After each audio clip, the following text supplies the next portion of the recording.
But what is unique about a residential college classroom is that young people don't come together anymore. People don't come together anymore. They interface through devices. I mean, and that's a broad statement. There's plenty of exceptions. But, Right. people 30 years ago, I guess we'll say TV. TV kind of started killing things. But, people used to hang out and spend time with each other. Now look at a group of people anywhere. Everyone's on their phones all the time. Right. There's no more connection. So if we can get people to connect in a classroom, that becomes unique. Because by definition, that's not happening with technology. Technology, because it's free, so it monetizes our attention, it seeks to take our attention, monetize it with ads, and distract us from doing everything but looking at more ads. So Mm, if we right. are in a classroom with people and we could tell them to put down their phones because their grade depends on it, zip them up in your backpack, and just be present with each other for 50 minutes, 3 days a week, that is a unique opportunity to connect with people and make meaningful connections between folks in a way that we cannot outsource and is impermissible with technology. And that only happens at university, or it only happens at scale at a university. Right. So I think a lot about like what frame shifts need to occur in education to most effectively meet our students where they're at and empower them to excel in a society that we don't know what it looks like in a year from now, let alone 5 or 10 years with AI.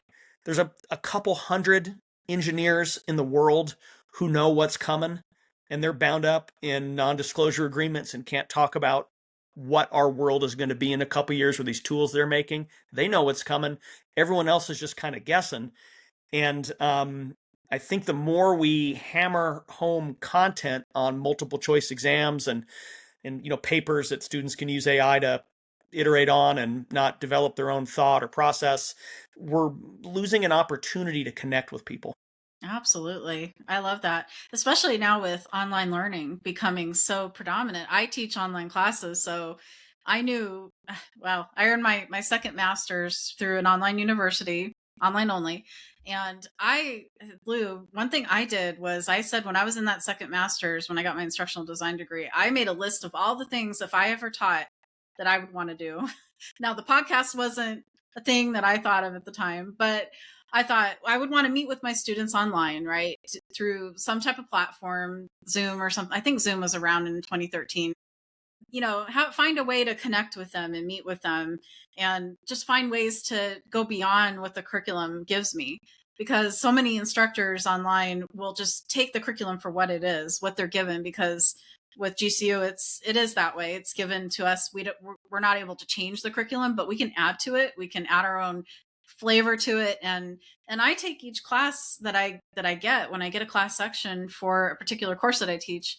I look at every single one of them as unique individuals, and it's a unique set of students. I don't teach each one the same, right? Because I know they're all unique and different. But it was funny because this podcast actually came from that need that I saw my students were having. I was like, well, in the traditional classroom on campus, they get to have guest speakers that get to come in and speak to them and say, hey, here's this certain thing that you can do. Or, because I went to my undergrad and went to evening classes. So I had that opportunity to have those guest speakers. And I thought, but online students, they don't get that. They're missing out on some of that really good, rich, connection and those Mm-hmm. types of content. So that's where the podcast came from, was that part of it. And I thought, well, if I can, interview industry experts like yourself and have some of my students come on the podcast, if they're willing to, right? And I've had some students that have come on and they told me at the end of the program, they said, this was the most wonderful experience. Like you said, it's the one thing that they remember was coming on my podcast and actually doing that. So it was really neat.